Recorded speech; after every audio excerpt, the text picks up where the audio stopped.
1번 풀이 진행하겠습니다. 다음에 해당하는 담화의 유형은 해서 화법 문제 시작하는데요. 아래 봤더니 개인이나 집단 간의 이익과 주장이 상반될 때 서로 협의하여, 여기다 한번 체크해 보실까요? 모두가 이익을 얻는, 그래서 모두가 이익, 이 부분 중요한 겁니다. 모두가 이익을 얻는 방향으로 결론을 이끌어낸대요. 그러니까 모두가 이익을 얻는 방향이라는 것은 공동체가 원하는 방향이 됩니다. 그래서 공동체의 이익을 위한 방향으로 생각하시면 되고요. 이런 결론을 내는 담화가 뭔지 묻고 있는데, 첫 번째는 강연, 2번에는 협상, 3번에 소개, 4번에 발표 있는데 어렵지 않게 협상임을 아실 수 있을 거예요. 그래서 협상은 공동의 이익, 이 부분이 제일 중요했죠. 그래서 공동의 이익을 갖는 것이 협상이다 아시면 되고, 1번의 강연은 일정한 주제를 가지고 청중 앞에서 강의 형식으로 하는 겁니다. 그것이 강연이었고, 3번의 소개라는 것은 모르는 것을 설명해서 알려주는 게 소개지요. 발표라는 것은, 4번의 발표는 어떤 결과나 사실을 세상에 널리 알려주는 것, 그게 발표가 되겠네요.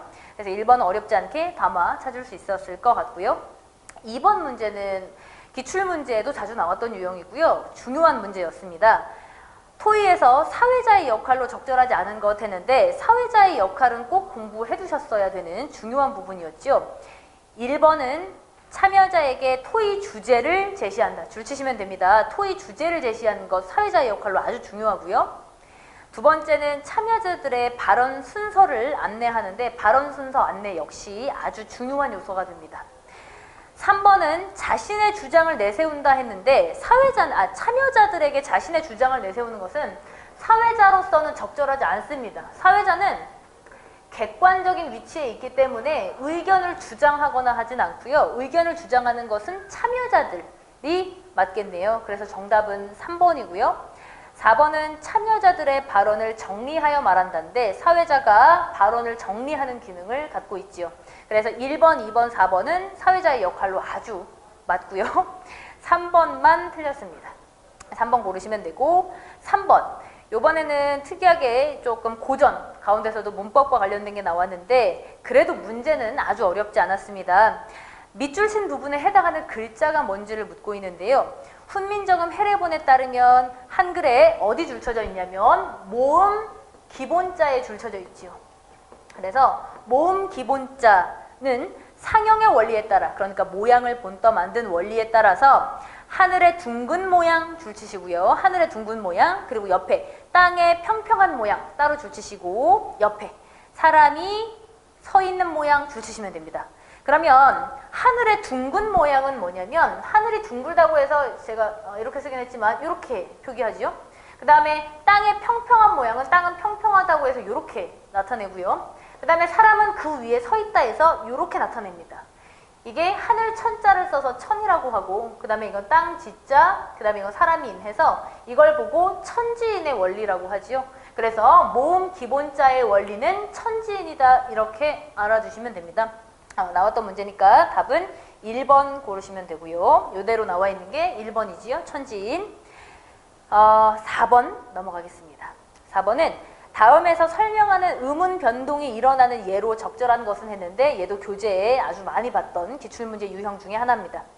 자음, 디귿, 티읕이 이 모음을 만나 지읒, 치읓으로 바뀌어 소리나는 현상 하고 나와 있네요.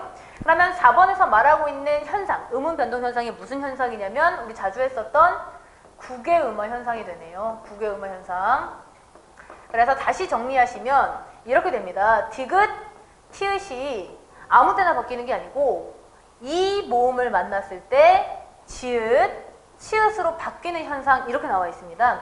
디귿은 이 모음을 만나 지읒으로 바뀌고요. 그 다음에 티읕은 이 모음을 만나면 치읓으로 바뀌는 현상이지요. 이것과 관련된 예시를 보시면 되는데, 1번은 국물, 2번은 따님, 3번은 맞이, 4번 축하입니다. 일단 선택지 1, 2, 3, 4번에 뭐가 있어야 하냐면 디귿이나 티읕이 있어야지 답이 될 수 있겠죠. 답은 3번에 맞이가 되는데, 제가 이걸 한번 과정을 보여드릴게요. 맞는지 보세요. 맞이. 하지만 이걸 맨 처음에 그대로 발음한다면 마, 그리고 요 디귿이 옆으로 올라가지요. 그러면 디 이렇게 되겠죠. 그런데 사실 이 발음을 마디라고 발음하는 사람은 없습니다. 우리 국외음화 현상에 따라서 한 단계 더 진행돼서 뭐라고 하냐면 마지라고 발음하게 되겠지요. 그렇다면 보기에 나왔던 현상들을 확인할 수 있네요. 한번 보실까요? 마지라고 발음되는 순간 이 D가 디귿이 지읒으로 바뀐 걸 확인해 볼 수 있지요. 왜 바뀐 거냐면 아하, 옆에 이 모음이 있잖아요. 여기에 이 모음이 있구나.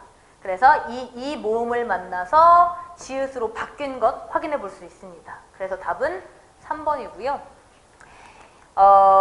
1번에 간단하게 언급드리면 1번하고 2, 3번도 마저 하면 1번의 국물 같은 경우는요. 국물인데 얘는 발음하면 어떻게 나냐면 국물로 소리가 납니다. 그래서 이 기역이 소리를 닮아서 미음 소리를 닮아서 이음으로 바뀐 현상에 해당하지요. 그래서 얘는 비음화에 해당합니다. 비음으로 바뀐 것. 다음 이게 1번이었고 2번에 따님 나와 있는데요. 따님은 원래 딸이었겠죠. 딸. 그리고 거기에 님이 붙은 겁니다.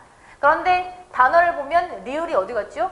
없지요. 아마도 리을이 탈락됐구나. 그래서 리을 탈락으로 보실 수 있습니다.